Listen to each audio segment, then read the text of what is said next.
Ce matin, nous sommes à la Pentecôte. Et si je posais la question de savoir c'est quoi la Pentecôte, chacun aura en mémoire ce qui s'est passé il y a de cela, comme je l'ai dit d'entrée, plus de 2000 ans, à savoir l'effusion du Saint-Esprit, la puissance et la plénitude de Dieu qui est descendue sur ses apôtres, ses disciples, et qui firent d'eux des témoins. Jusqu'à aujourd'hui, le Saint-Esprit est encore en action dans nos vies, dans nos actions, dans tout ce que nous produisons. Donc c'est une réalité tangible que nous pouvons expérimenter.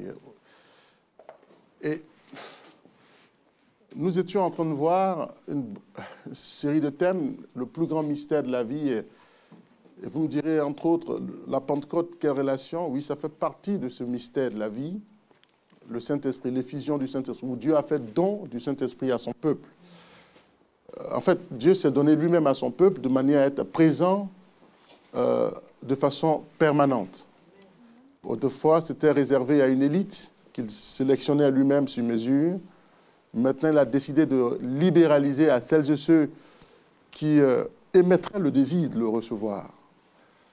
Et donc, il a dit, c'est une promesse, Jésus était allé plaider. Il fallait que Jésus aille plaider pour dire, le travail est fait, tu peux maintenant leur accorder ce que tu m'as promis. Et aussitôt fait, 50 jours après, pour rester dans sa constance,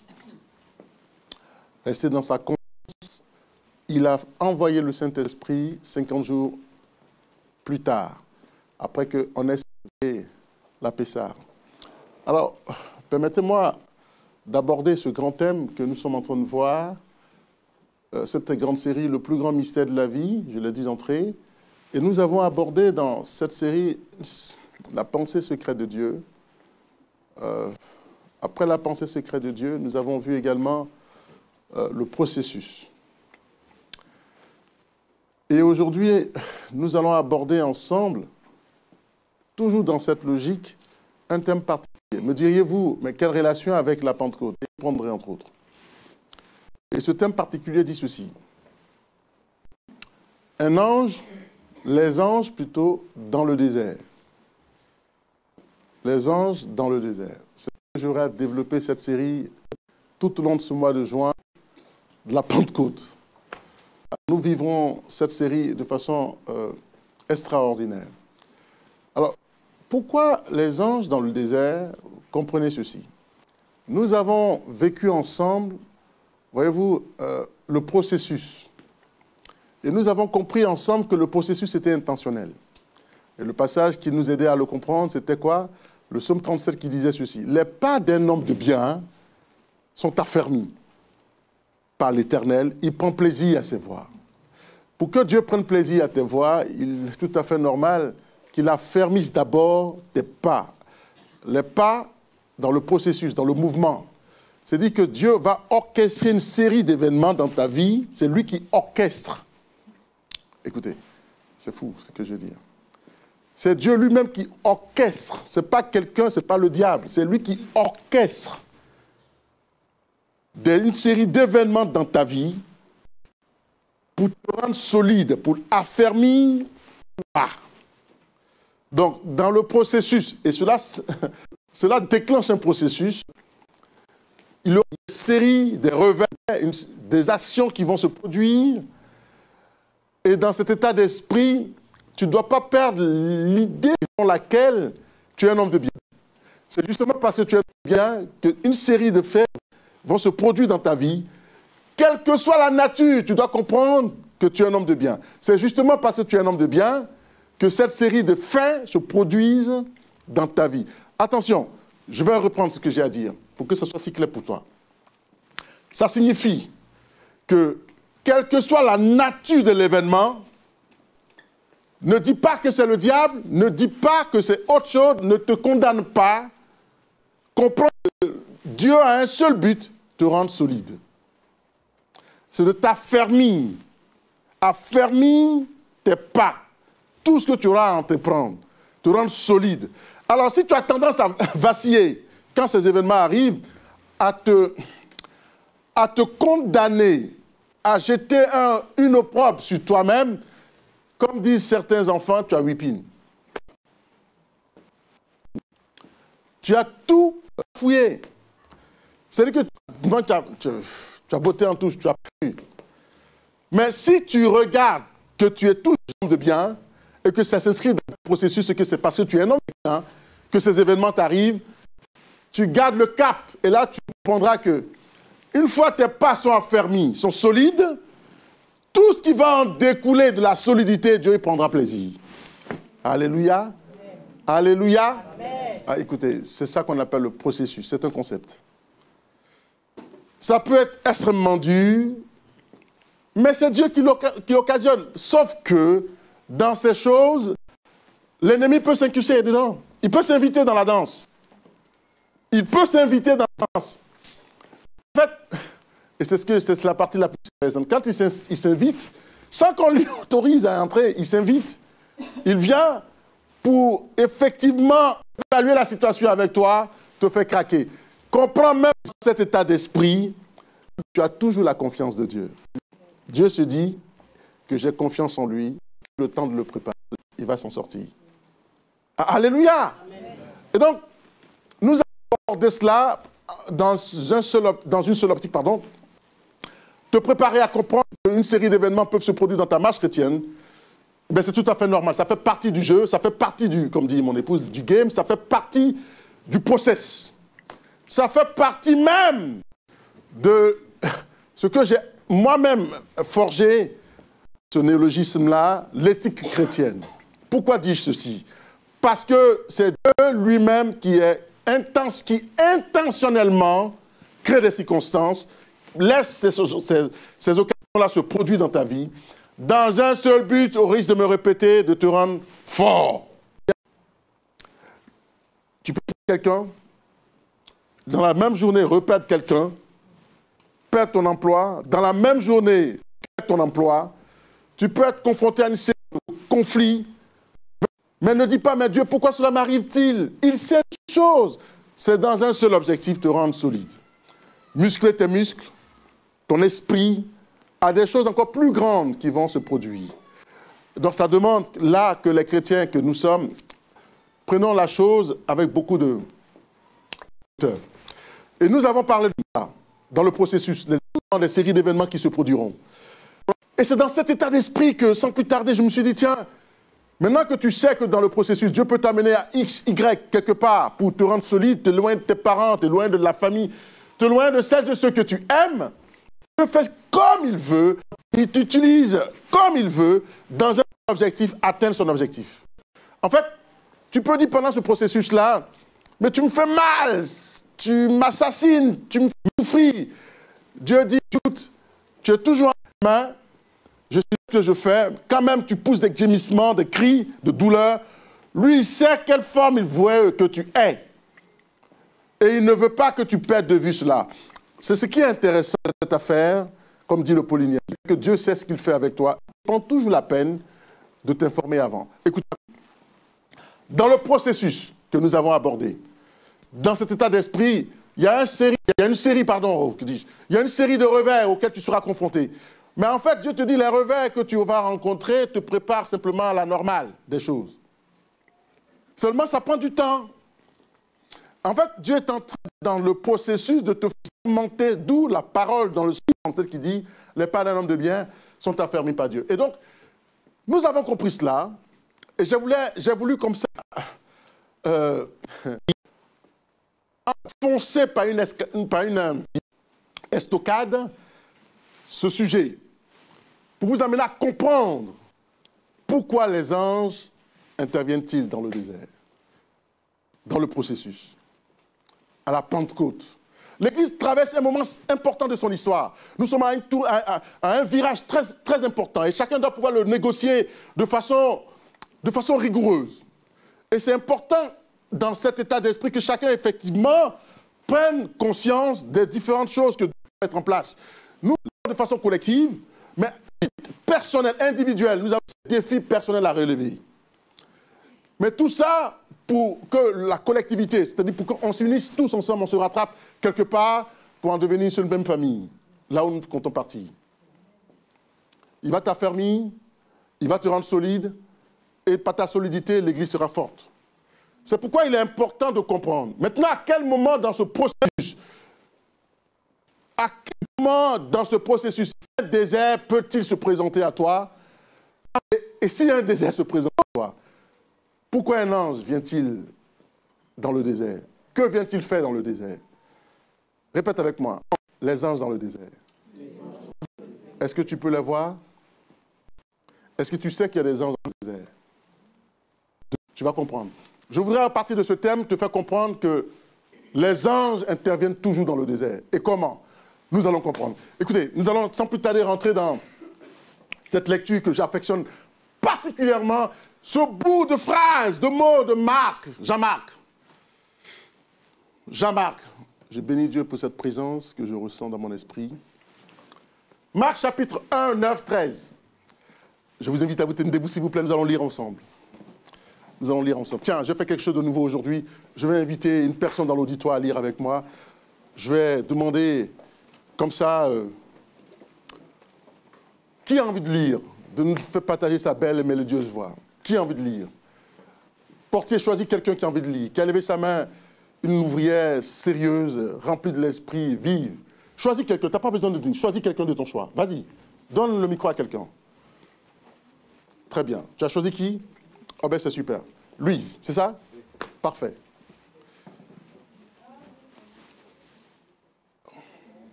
OK. OK. Elle va prendre ses lunettes? Super. Préparez vos Bibles. Nous allons lire. Ah, il a fait le jeu. Hein. Prochainement, je choisis quelqu'un comme ça. Tout le monde avait peur. C'est fou. C'est fou. C'est fou. Mais je suis heureux ce matin. Je suis béni ce matin. Dis, l'apôtre dit qu'il est béni. Non, mais tu n'as pas bien dit. Dis, l'apôtre dit qu'il est béni. Mais pourquoi tu es jalouse de le dire autrefois? Dis-le fort. Tu sais pourquoi je suis béni? Parce que je vois ma fille Karel qui est de retour. Oh là là, éclat de sangloterie. Alléluia. Amen. On va écouter Simone. On y va, Simone. Je lis la parole. On t'écoute. En ce temps-là, en ce temps-là, Jésus vint de Nazareth. Jésus vient de Nazareth. En Galilée. En Galilée. Et il fut baptisé par Jean-Baptiste. Et il fut baptisé par Jean-Baptiste. Dans le Jourdain. Très bien, on y va.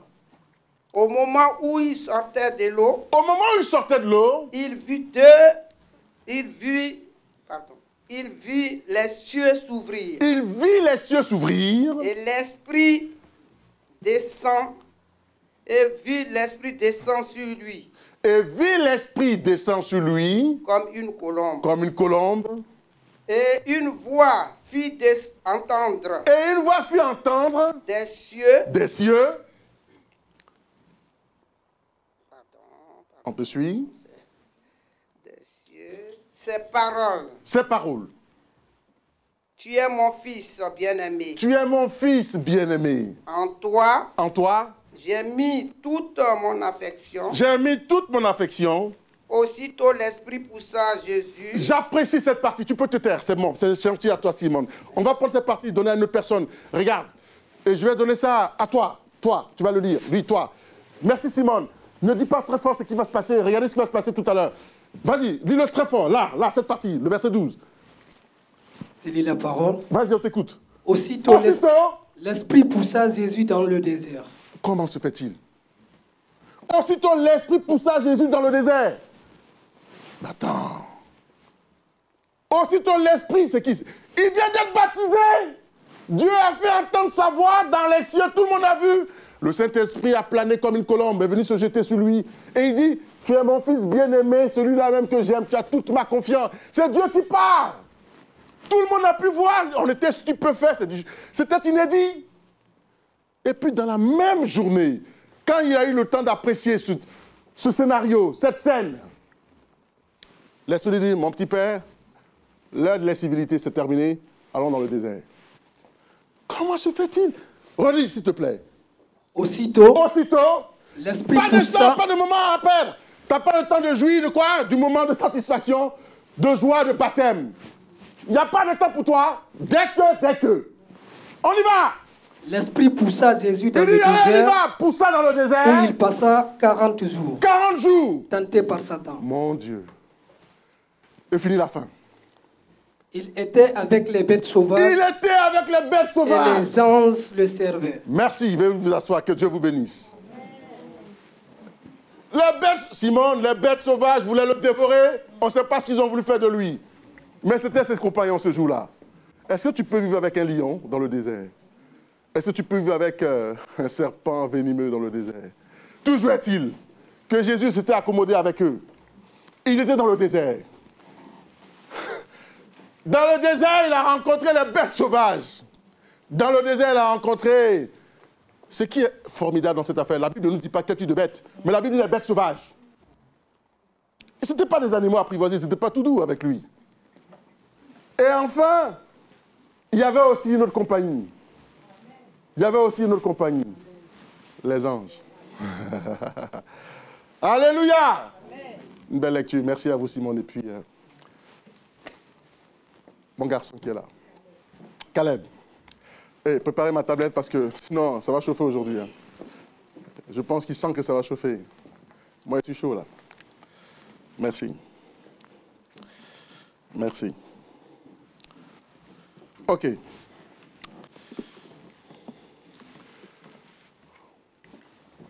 Voilà ce que j'ai préparé. Voyez-vous, dans ce test, il est dit qu'il y a un désert, des bêtes sauvages, un sauveur fatigué et les anges. Tout cela dans la même phrase. C'est ce qu'on vient de lire. Tout cela, tout ce monde-là dans la même phrase. Vous qui pensez être étrange, ah, merci. Vous qui pensez être étrange, parce que tant de choses se passent simultanément dans votre vie, bonnes ou mauvaises, dans le même espace. Tu penses que tu es étrange. Ne perds pas de vue. Les parts d'un homme de bien sont affermies. Les parts d'un homme de bien. Les parts d'un homme de bien. Et tu penses que des choses bonnes ou mauvaises t'arrivent et tu estimes que tu es maudit, maudite, que ce n'est pas normal. Pourquoi ça n'arrive pas? Naturellement, tu prends ton référentiel par rapport à une autre personne. Pour pouvoir arriver à prendre une telle conclusion, en déduire une telle conclusion, c'est que tu prends une autre personne comme référentiel. Pourquoi moi, ça m'arrive à moi et pas lui? Eh bien, laissez-moi poursuivre. Ceci dit, ce matin, je voudrais qu'on parle un peu des anges dans le désert que vous connaissez. Que font les anges dans ton désert? Y a-t-il des anges vraiment dans ton désert? Est-ce que tu as eu le temps de les voir? Nous allons prendre le temps d'analyser, écoutez, l'analyse du contexte des gens qui s'immiscent dans votre vie. J'ai commencé par dire, dans une même phrase, nous avons qui? Les bêtes sauvages,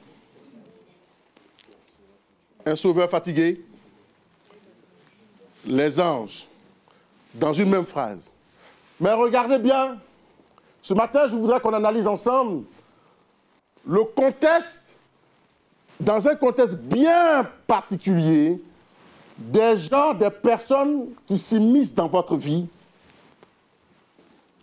Ils s'immiscent dans vos vies, ils prennent des décisions dans vos vies, ils interviennent dans vos vies et ils vous jugent dans vos vies à partir d'un certain nombre de faits. Regardez.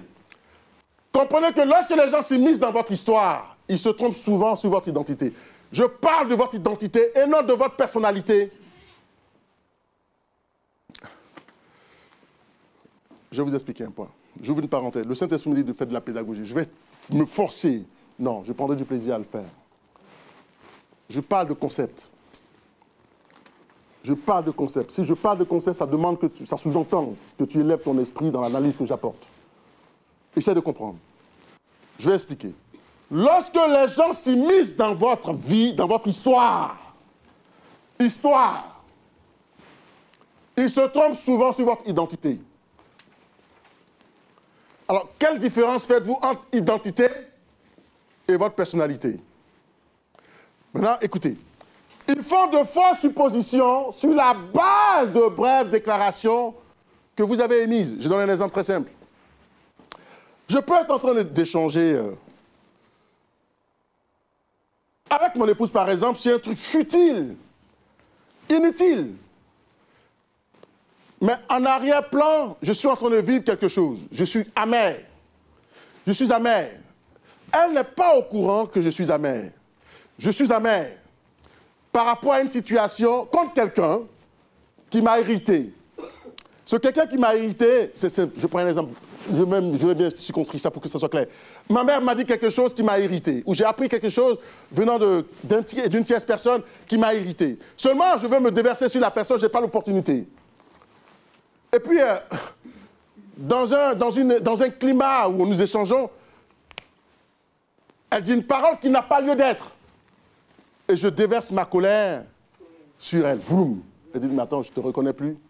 Rien de la phrase, mais je ne te reconnais plus. Qu'est-ce que j'ai dit de particulier ou de grave? Et sur cette base, elle est bien. Elle a pris sang, poum, en plein visage. Mon amertume que je voulais déverser, qui m'a dit des choses que je n'ai pas pu lui dire, je mets ça sur elle. Et toi, le badaud, tu as vu la scène. Et sur cette scène, tu en fais une histoire et tu me donnes une identité. Vous comprenez ce que je veux dire? Amen. Voilà ce que je vais traiter ce matin. Je continue pour dire, les pas d'un homme de bien, fini? Finissez, ne faites pas ça. Les pas d'un homme de bien, il prend plaisir à ses voix. Si tu veux que Dieu prenne plaisir à tes voix, si tu veux que Dieu exauce tes prières, je me réjouis, je bénis Dieu parce que nous sommes une église dans laquelle il exauce nos prières. Tenez-vous debout un instant, s'il vous plaît. Tenez-vous debout un instant. Nous sommes une église dans laquelle Dieu exauce nos prières. Prenons 30 secondes pour lui dire merci pour cela. Élève ta voix, commence à lui dire merci pour cela. Pour les prières qu'il exauce dans cette église. Commence à lui dire un grand merci pour cela, s'il te plaît. Dis-lui un grand merci pour les prières qu'il exauce dans cette prière. Dieu exauce tes prières dans cette église. C'est un Dieu de faveur. Merci Seigneur pour cette faveur. Elle n'est pas donnée à tout le monde. Nous te bénissons pour cela. Dis amen à toi. Merci beaucoup. Je veux que tu le saches, que Dieu exauce tes prières dans ce lieu. Il a tenu parole depuis 2011 et il le fait. Je poursuis mon émission. Je poursuis mes propos. Et donc, j'étais en train de dire ceci. Donc, ils font des suppositions. Ça, on l'a vu dans une telle situation, il est comme ça. Je pense qu'il est comme ça. Ah oui, tu l'as vu aussi? Oui, je l'ai vu, donc il est comme ça. C'est comme ça qu'il est. Fais gaffe. Et on te colle une image qui n'est pas toi.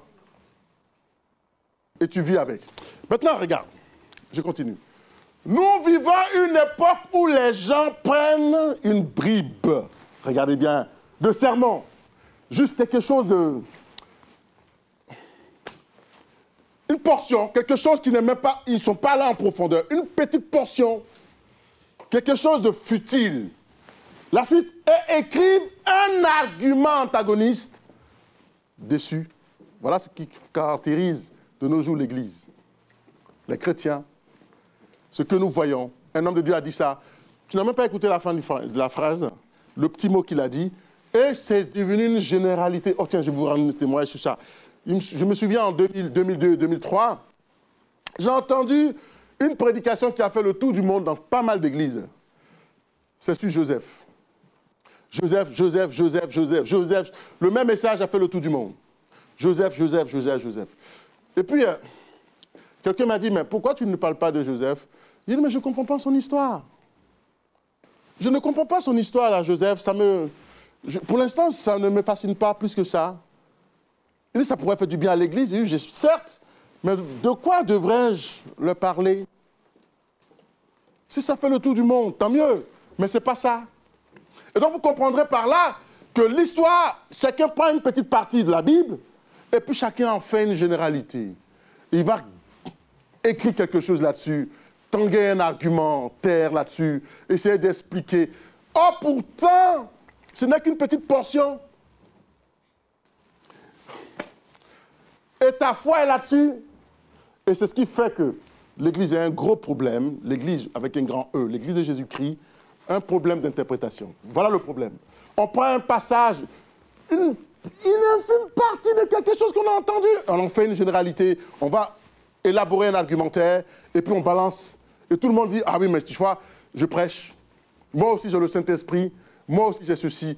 Et puis ça crée ce qu'on appelle ce vacarme qui ne fonde ni la foi.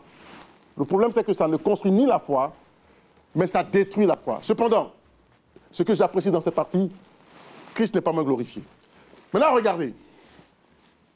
Voilà ce que je veux dire. Ce que je veux dire, c'est ceci. OK. C'est juste après ça que je suis mon postulat. Voici mon postulat. Mon postulat dit ceci.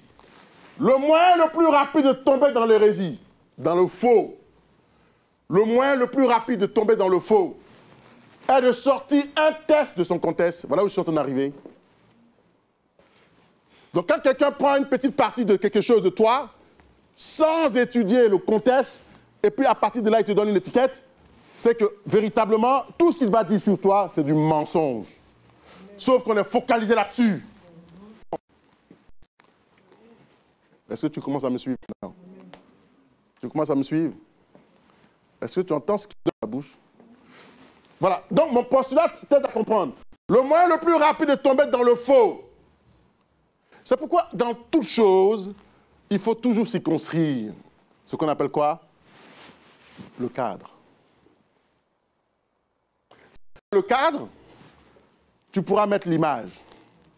Et si tu as mis l'image dans le cadre, quand on présente le tableau, il est comment? Il est beau. Mais si tu n'as pas le cadre, tu peux avoir l'image, tu vas beau bricoler, ça ne donnera rien. Maintenant, regarde. Est-ce que tu sais comment tu te juges toi-même? Est-ce que toi-même, déjà, tu sais qui tu es? Pour qu'une autre personne vienne te donner une opinion supposée? Ok, laissez-moi poursuivre.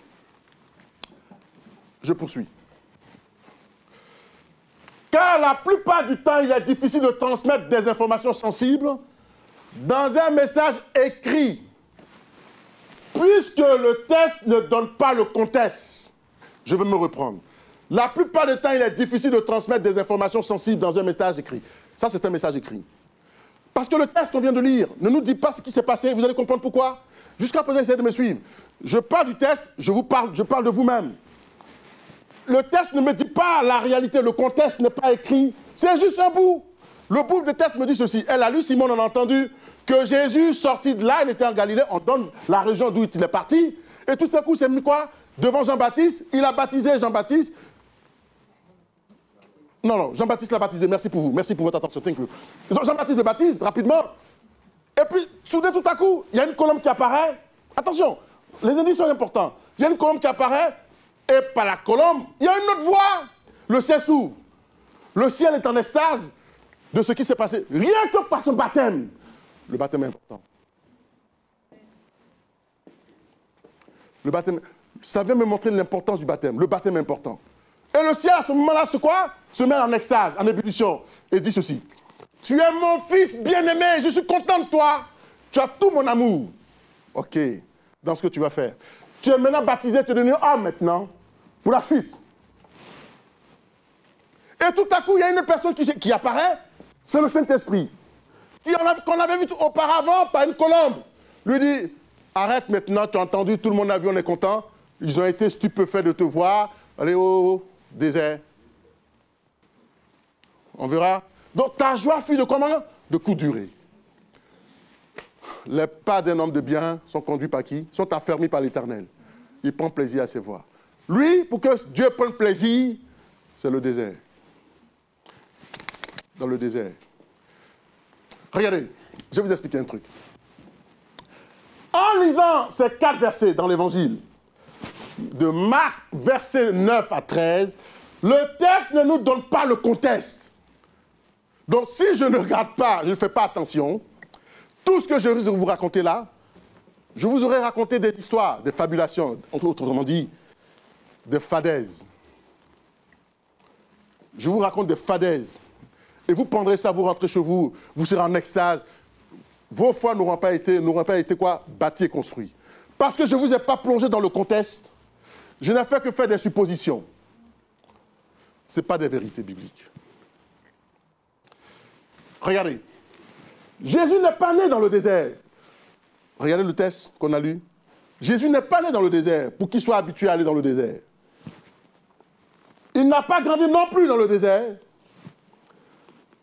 Encore moins été baptisé dans le désert. Pourtant, Jésus part dans le désert, comme si c'était son lieu d'habitation. Quitte le monde sensible, charnel. Tu n'as que faire. Retourne dans le désert. C'est là l'endroit qui te sied le mieux. Le contexte ne me dit pas ça. Alors, permettez-moi, je vous dirai quelque chose. Je vais vous parler du désert. Le désert tel qu'il est décrit. Et je vous parle du désert tel qu'il est conçu bibliquement. Donc, il y a deux définitions du désert. Regardez ce que j'ai à vous dire. Parlons du désert. Ce désert, là, c'est la définition. Je vous parle du désert archéologiquement. À quoi sert ce désert? Pourquoi le Saint-Esprit nous dit à ce moment précis, va dans ce désert-ci? Donc, je vous plonge dans l'archéologie. Dieu est un Dieu constant. N'oublie pas. Dieu est un Dieu constant. Quand je dis ça, donne-moi une référence biblique qui le prouve. Donne-moi une référence biblique. Dieu est un Dieu constant. Dis-moi une référence biblique qui prouve. Il est le même hier, aujourd'hui, éternellement.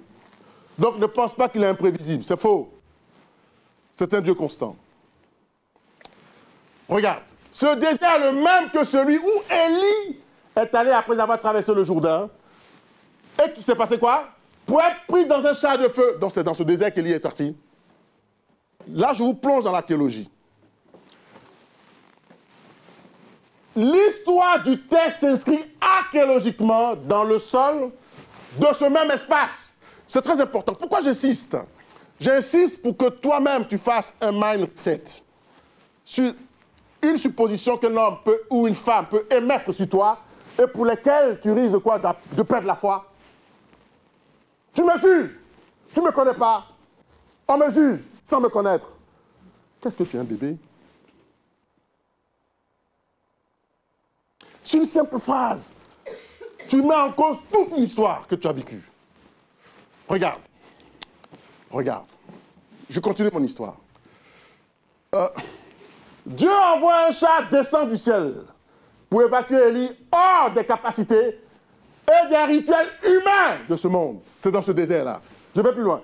En ce même endroit, Dieu permet à l'esprit de porter Jésus pour être tenté par le diable. Regardez comment c'est original. C'est là que la puissance de Dieu s'est manifestée avec Élie le prophète. C'est en ce même lieu. C'est en ce même lieu. C'est en ce même lieu. C'est en ce même lieu que Dieu dit à Jésus, c'est même pas Dieu qui le lui a dit, on sait que c'est Dieu, mais le Saint-Esprit c'est Dieu. Il lui dit, va dans le désert, mon petit père, pour être tenté par le diable. Donc il connaissait l'histoire. Le diable va le tenter pendant 40 jours. Toi, c'est peut-être combien de jours? Eh, écoute, j'ai dit quelque chose. Dieu te dit, pour toi, c'est peut-être dans 1 an, 2 ans, 3 ans, peut-être pour toi, c'est quoi, 6 mois. Il dit, tu vas aller là-bas pour quelque chose de 1 an ou 2 ans, 3 ans. Tu vas comprendre. Pour Jésus, c'était 40 jours. Toi, c'est peut-être tant. Le processus. Dis processus. Tu comprends maintenant pourquoi? Chacun est fait de façon différente. Et toi, il t'amène là-bas. Et là-bas, il y a les invités qui t'attendent. Le diable. Il dit, gère-le pendant 40 jours. Bon, moi, je dirais à Dieu, ça c'est moi. Le but final, c'est quoi? Mais attends, Dieu lui dit, le but final, sauf que quand il te dit 40 jours, il te dit ce qui va en sortir. Il ne te laisse pas l'aventure. Il dit, il y a quelque chose que je veux atteindre, mais j'ai confiance. Le diable l'amène dans le désert. Le Saint-Esprit l'amène dans le désert pour être à la merci du diable. Un homme affamé, il a faim pendant 40 jours. Il n'y a personne. Ses amis, ses compagnons, c'est qui? C'est lesquels? Les animaux sauvages. Prêt à faire. J'ai pris le temps de regarder une émission animalière quand je constituais ce thème. Et ce que j'ai apprécié, j'ai vu les serpents du désert. Qu'est-ce qu'ils sont vicieux? Ils se mettent dans des trous, ils se cachent. Il se met là, il met son nez, un petit bout de nez pour aspirer l'air, mais il capte tout pour attaquer quoi, les petites souris qui passent. Mais quand il sort, il dégaine. Il est extrêmement rapide. Ça m'a fait penser au serpent brûlant du désert qui piquait le peuple d'Israël. Et la Bible dit, par milliers, ils mouraient. Attends, ils doivent regarder le serpent d'airain qui est perché sur le poteau que Moïse fit. Et pendant ce temps, le serpent te pique. Et il faut avoir la force de lever ne serait-ce que la tête pour regarder le serpent d'airain qui est perché là. Et quand tu regardes, attends, le serpent est agrippé à même, il met tout son venin. Il ne faut pas que tes regards se focalisent sur la douleur. Non, mais c'est du génie. Non, moi, je ne pense pas. Il est en train de te faire mal. Et tu dois regarder simplement quoi? Le serpent d'airain qui est sur quoi? Qui est perché. Pendant que lui... Donc, si tu as eu un moment d'inattention pour dire, je vais le regarder pour l'arracher, tu es mort. Ah, mais parce que tu as perdu la bénédiction. Donc, pendant qu'il te pique, il est en train de... Et je le vois méchant, en train de... Il met toute sa force pour essayer de mettre le max de venin. Et tu sens que ces crocs sont vraiment entrés dans ta chair. Et tu vois le serpent. Il y en a qui n'avaient pas le courage, qui mouraient en même temps. Ils ne pouvaient pas lever la tête parce que la douleur était là. Et qu'est-ce qui se passe? Lui, il te dit, regarde. Je ferme la parenthèse. Regarde la fin. Regarde l'histoire. Ma question est la suivante. Avez-vous déjà eu un endroit qui vous rappelle plusieurs souvenirs?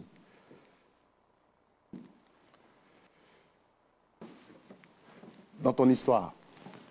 Vous savez, nous sommes tous dans une dynamique historique.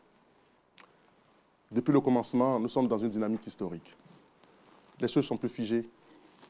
Quand Dieu a inscrit l'homme dans une dynamique historique, ça sous-entend que l'homme est en train de produire son devenir. C'est toi qui produis les événements.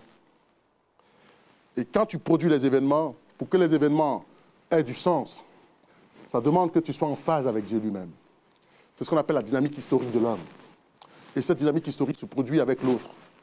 Donc l'autre sera là, Dieu mettra l'autre, il va orchestrer l'autre pour pouvoir essayer de jauger ta façon d'être, pour pouvoir naturellement être un frein à ta dynamique que tu as commencé à poursuivre. C'est ça qu'on appelle l'histoire humaine. Maintenant, regarde ici. Ici, je viens de te dire quelque chose. Avez-vous déjà eu un endroit qui vous rappelle quoi? Plusieurs souvenirs. Est-ce que tu l'as vécu? Pourquoi suis-je en train de dire ça? Tu vas comprendre pourquoi je dis ça. Regarde. Si tu as une maison dans laquelle vous avez vécu, dont vous vous souvenez des bons et des mauvais moments, une personne avec laquelle vous avez grandi et dont vous vous souvenez d'une chose agréable ou mauvaise, chacun d'entre nous a vécu ces choses. Jusqu'à présent, où je vais? C'est dire que pour qu'on puisse percevoir qui tu es, il ne faut pas qu'on s'appuie sur un bris de mots pour en faire une conclusion sur ta personne. Et que cela puisse avoir un impact sur ton histoire avec Dieu. L'histoire que tu es en train de construire avec Dieu. C'est cela la chose la plus importante. Parfois, nous chrétiens, nous oublions cela et nous nous focalisons sur le prétendu, la supposition faite par quelqu'un. Sur un petit mot, tu es toujours comme ça.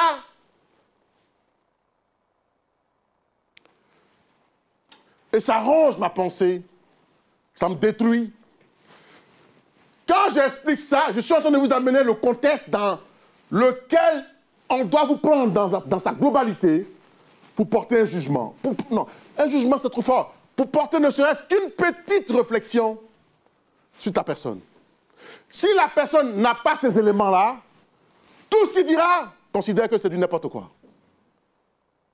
Maintenant, écoute. Et quand même tu considérerais que c'est du n'importe quoi, considère que c'est un atout pour toi. Que Dieu met en face de toi pour affermir tes pas. Prends-les comme un atout. Je ne sais pas si vous percevez ce que je suis en train de vous dire ce matin. Voici mon constat. Les espaces, finissez avec moi. Mais pas tout pas de là. Ici, c'est un espace. On est là tous les H24 tout le temps. Mais ça ne veut pas dire que je te connais, tu me connais. C'est juste qu'on va vivre une petite partie de notre vie. Mais ça ne te donne pas, la latitude de pouvoir prétendre connaître ma personne, mon identité. Je ne parle pas d'une personnalité, mon identité, parce que ma personnalité est comprise dans mon identité. Donnez maintenant amen. Et donnez une belle offrande à Dieu. Nous sommes à la Pentecôte et l'Église est en train de prendre un virage. J'ignore les défis auxquels vous serez confrontés. Mais je dis ceci, les espaces sont compliqués.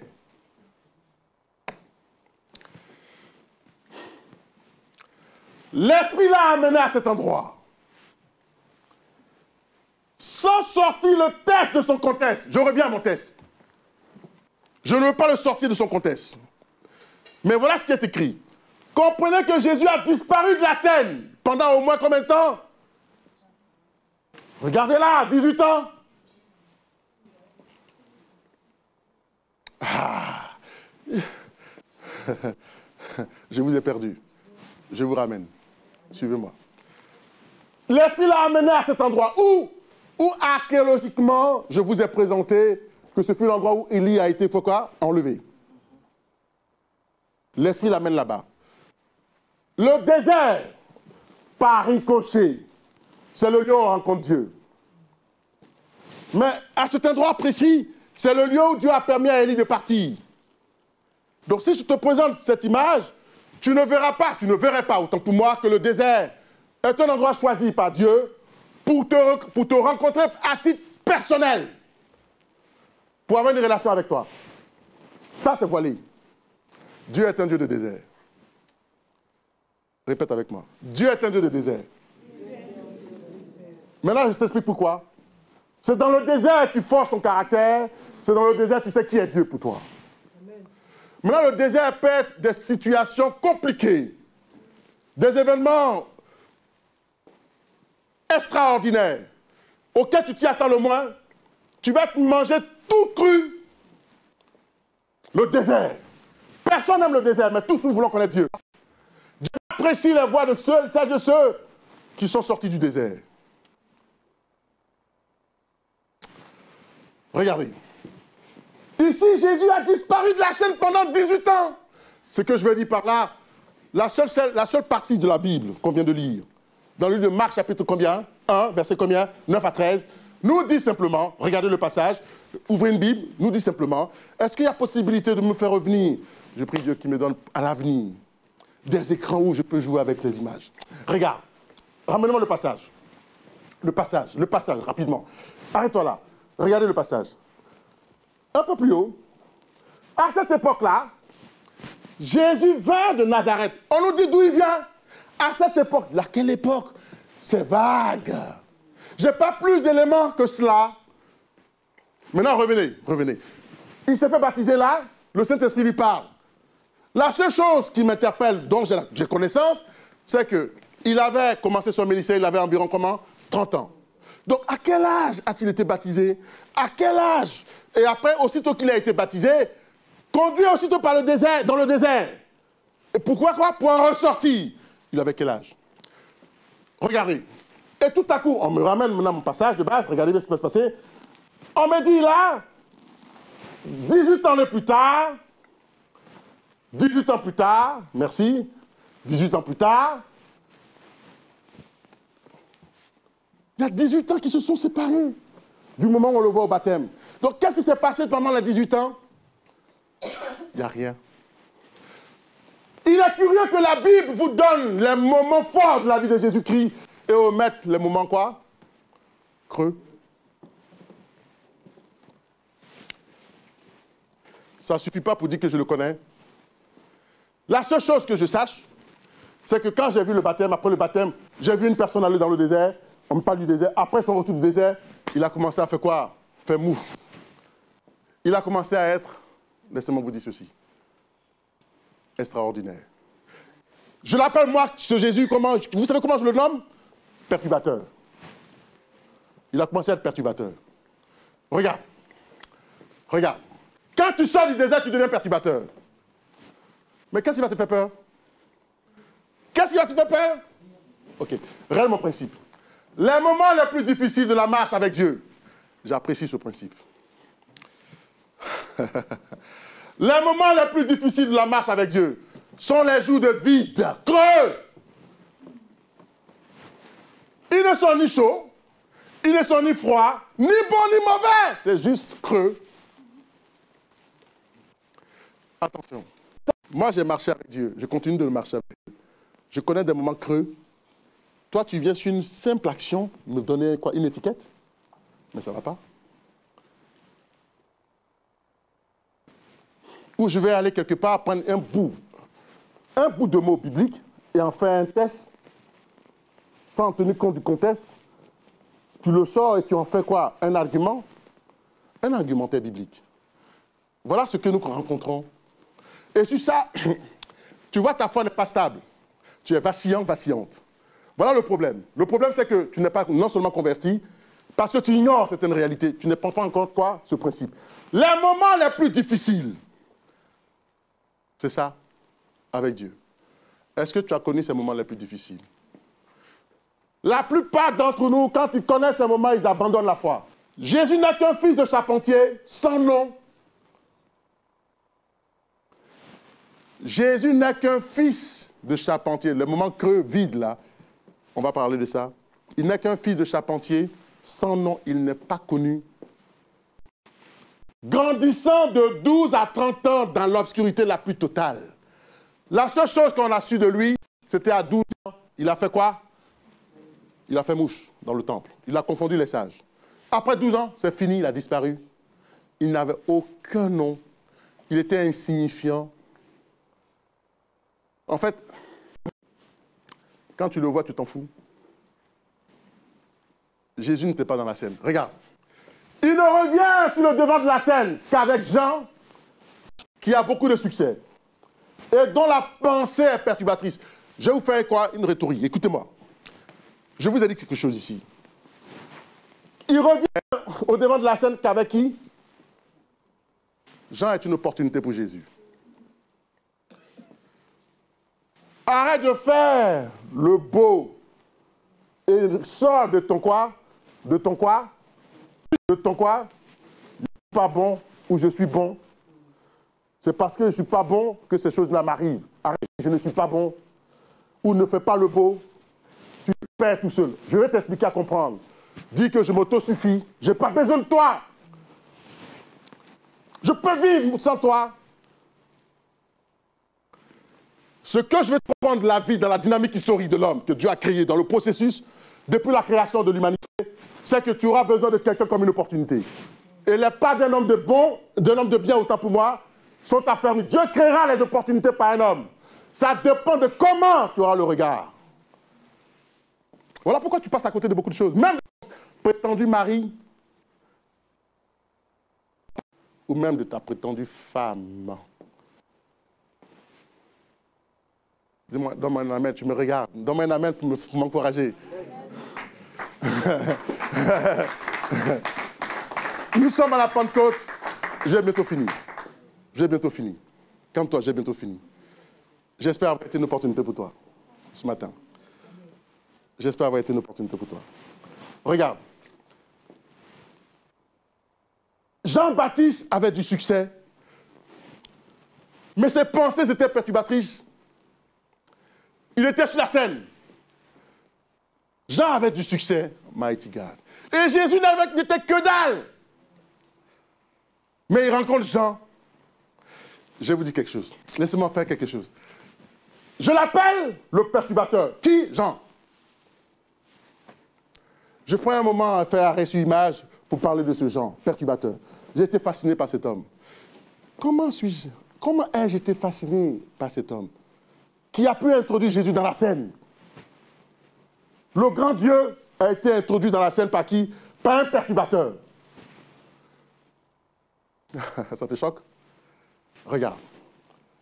Parce qu'il a enfreint toutes les règles de son père en y trouvant quoi? Une grande réussite. J'explique. Son père s'appelait comment? Zacharie. Il était quoi? Sacrificateur. Où? Dans le temple. Donc il avait une tenue? Oui. De quoi? De sacrificateur. Il se trouvait où? Dans le temple. Par ricochet, Jean-Baptiste devait rester où? Dans le temple. Il devait être préparé à quoi? À la sacrificature. Lui, il vient, il fait quoi? Il ne s'habille pas comme un sacrificateur. Il s'en fout. Il enfreint toutes les règles. Deuxième, il ne mangeait pas comme un sacrificateur. Troisième, il ne servait pas dans la synagogue, dans le temple. Je n'ai que faire. Il était dans un désert, et se nourrissant de quoi? De sauterelles et de miel sauvage. En plus, il s'habillait quoi? Ses vêtements étaient faits en quoi? De poils de chameau.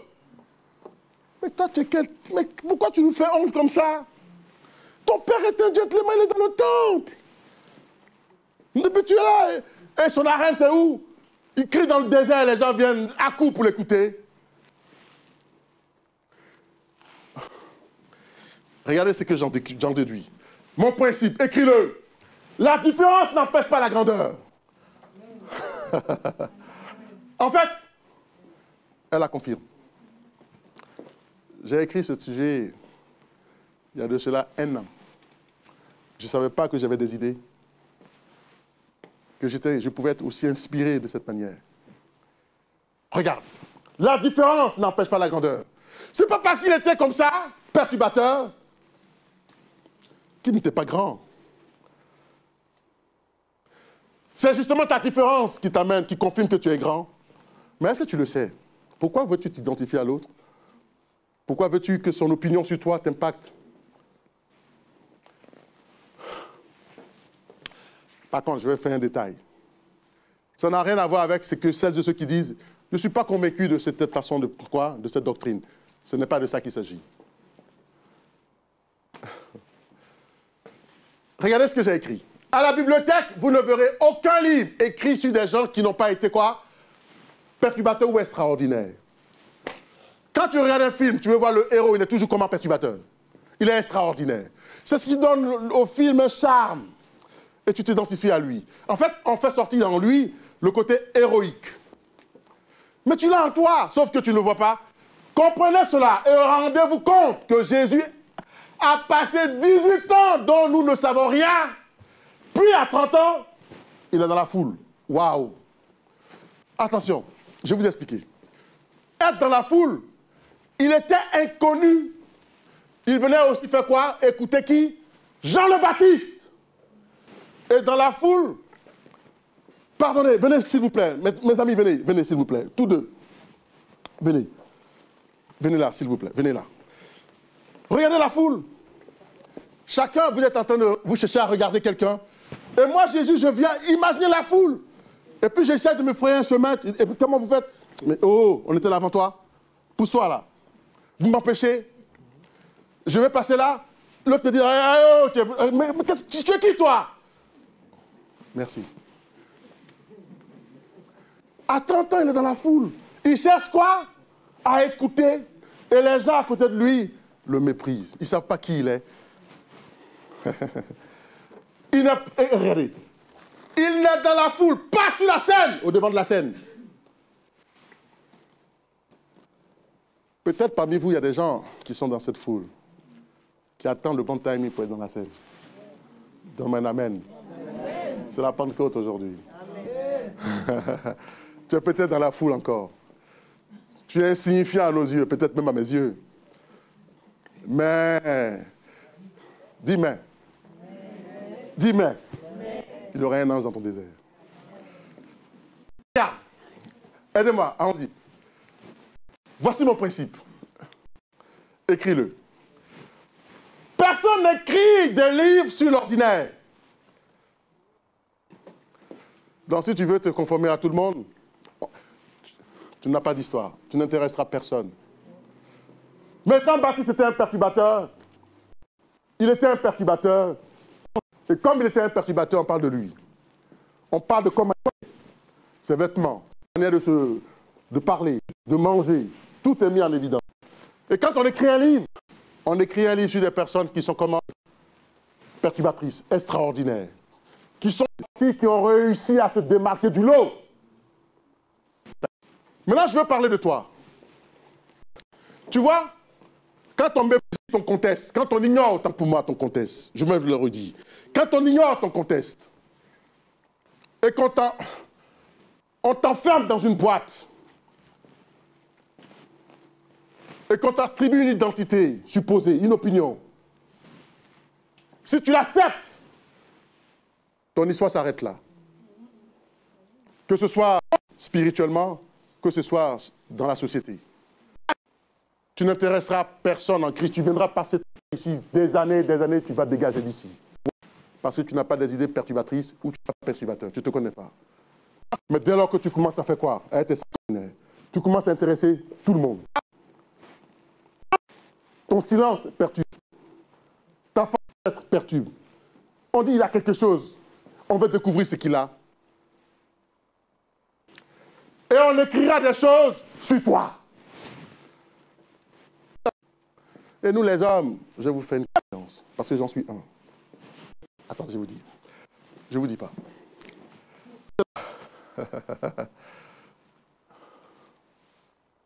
Je parlerai de ça dimanche prochain. Dimanche prochain, nous parlerons de l'histoire de Jésus à 30 ans. Voyez-vous, je vous ai plongé dans un contexte. Je vous ai dit ce que c'est de traiter quelqu'un sans contexte, sans connaître son histoire, et de s'arrêter sur quoi? Des bribes de mots, de phrases, d'expressions, pour en faire des suppositions, voire même l'identité de la personne. Détruire par ricochet qui il est, et donner à cette personne une perte d'identité, ne sachant pas qui elle est. Maintenant, je vais vous dire, les hommes, les vrais hommes, on ne les trouve pas, ils sont rares. Je répète, les hommes, les vrais hommes, on ne les trouve pas, ils sont rares. J'en ai déjà parlé. Mais lorsqu'on en trouve, on n'a pas envie de s'en défaire. Il intéresse tout le monde. Tout le monde veut apprendre d'eux. Tout le monde veut s'instruire de leur méthode. Tout le monde veut les connaître. Parce qu'ils sont perturbateurs. Ils sont extraordinaires. Et on parle d'eux. C'est de toi que Dieu veut que tu sois. Nous parlerons de Jésus-Christ, de son histoire à 30 ans. À quel moment? Pourquoi 30 ans? Qu'est-ce qui est venu? Vous comprendrez l'histoire dimanche prochain. Que Dieu vous bénisse. C'était la Pentecôte.